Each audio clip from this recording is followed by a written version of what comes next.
Hey everyone, in this video I want to show you a trending filter for TikTok called Dinosaur World and how to use it. This is quite popular with the kids.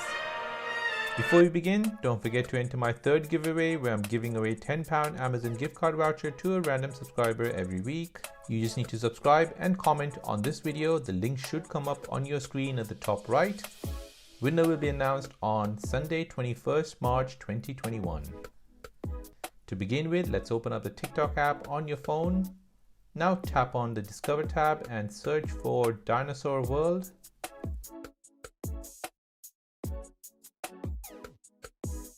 You should see Dinosaur World in the effects section. Tap on it.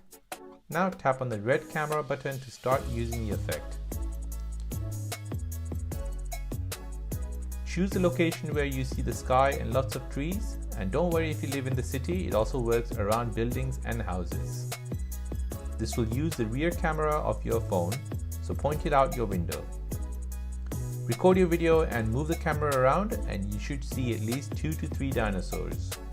Now from here you can add any music, text, effects or stickers.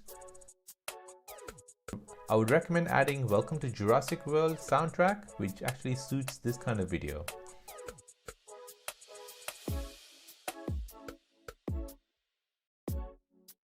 And there you go, that is how to use the Dinosaur World effect on TikTok. Hope you found this useful. If you have any questions, please leave it in the comment section down below. Thanks for watching and see you in the next one.